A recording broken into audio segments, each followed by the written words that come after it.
So, yeah, here's the thing. Naps are supposed to be refreshing and super chill. You curl up in your spot, have an uber cool dream about chasing kittens, you wake up, and boom, life is perfect. That's the norm. But this nap, something felt off. My chest was doing the old squeaky accordion routine again. My legs felt like rubber bands left out in the sun too long. And then I saw Mr. Tall, Dark, and Cloaked. Looked like he lost a fight with an emo kid. And the weirdest part? I didn't smell a thing on him. Nothing. Honest to bone, nothingness. Everything has a smell. Trash, socks, especially socks. But this guy? Nada. Zilch. He looked at me, head tilted, and said, "Hello, Mildred." I tilted my head back. Who? Me? "Yes," he said. Well, that was weird. I wasn't even wearing my collar with the tag that says Queen of the Living Room. I gave him another sniff just in case, but no good. Listen, tall guy, I don't know who you are, but if you don't smell like bacon or peanut butter, I'm not interested. He crouched down. His eyes looked like the night, endless and sad. "I'm here to take you home." My ears perked up. Home? Buddy, I'm already home. You see that couch? That's got my name all over it. You see those people in the next room? Also mine. This is the kingdom of Mildred, thank you very much, along with Riley, Percy, and, Nova. He tilted his head. Nova? She's not much older than me, I said, rolling my eyes. Golden fluff, all confidence and no sense. Thinks she runs the place, but spoiler, she doesn't. Percy's still learning the ropes. He's a sweet kid. Brown fur. Oh, and Riley? Old mutt. Smells like Fritos. We're the council. Nova thinks she's president. It's a whole thing. The Reaper didn't laugh, but his eyes flickered, like maybe he wanted to. "Not that home," he said gently. "A different one. You've walked the length of your days. It's time to rest." Oh. My tail nub twitched, uncertain. Rest? Like forever rest? He nodded once. I plopped down hard on my butt. Now? Seriously? Riley's still kicking. He's ancient. Basically dust with legs. Shouldn't you be talking to him first? "Riley's time will come," the Reaper said. "But not today." The word today landed in my chest like a heavy bone I couldn't chew. My head dropped between my paws. But I wasn't perfect, I muttered. I barked at everyone until my throat hurt. I used the bathroom in the house a few times. That's not good girl behavior. He leaned close, shadows around him folding like wings. "No," he said. My heart twinged a little. No? "No," he repeated. And then his voice warmed up. "You weren't a good dog. You were the best." For a second, I forgot how sad I was supposed to be. My tail nub wagged once. Then it took off like an engine. "The best?" I said, all wag and ecstatic joy. "The best," he confirmed. "You guarded their nights.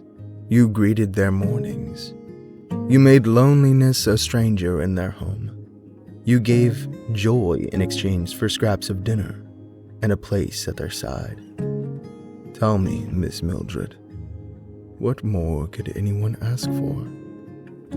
I thought about the way my family laughed when I wiggled against their knees, about the tears I licked off their cheeks when the world made them sad, about all the naps with their hands on my back, about Riley's slow, patient company, Percy's endless questions, even Nova's bossy bark. They loved me, I said. They did.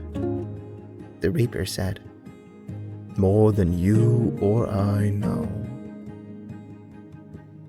My ears drooped a little. But what about them? Everyone. My family. Riley, Percy, and Nova. Will they be okay without me? They will grieve, he said.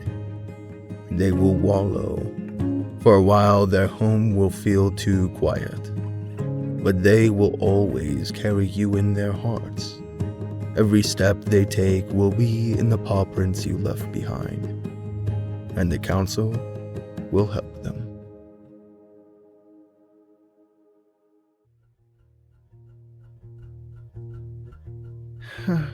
Nova will drive them crazy, I muttered.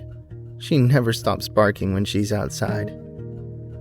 Perhaps, he said, almost smiling. But she'll make them laugh, and Riley will steady them. Percy will remind them that life goes on. That did help a little, but something inside me was crying out. I don't want them to think I didn't try to stay, I whispered. They'll know, he said. Every hair on the couch and every memory that sneaks up on them in the middle of the night or day. That's how love works. They'll know. And with that, my hips weren't aching anymore. My chest wasn't wheezing. I felt lighter, like the puppy I used to be. Oh, I looked up at him. Where are we going? A place where grass is always soft beneath your paws, and the air smells like bread and open fields. I pictured that. I pictured endless games of fetch where I actually catch the ball. It sounded totally amazing. But my eyes drifted back to the other room. My mom and dad. My everything. Can I wait for them?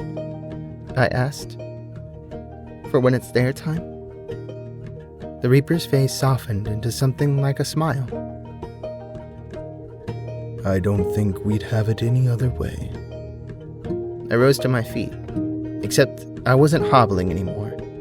I felt brand new. He held out his hand, and I slipped my paw into his palm. The room melted away into brightness. I could hear laughter and the jingle of distant callers. Before it all shifted completely, I looked back one last time. My family was kneeling on the floor, face buried in their hands. They can't see you now, but they'll feel you in every single memory. That's you, Mildred. Always you. Who? Me? I whispered again, amazed. Yes, you, he said, steady and kind. Always you. Rest easy, Mildred. We love you. Hey, Struggo here. Thank you so much for listening to The Best by Dylan Putnam, performed by Gabriel Apland. This one was a very special story written by Dylan about his dog who recently passed, Mildred. She was obviously the best, and when I read this live, I can't lie, I cried a little bit. Just a little bit, and it was a really impactful story. So needless to say, we voted on it. If you want to read more works by Dylan Putnam, you can find them on Wattpad. He has a story brothers Umbra, and more recently, Libra. This week's prompt was, who, me? And a final message from the author. Rest in peace, Mildred. We love you.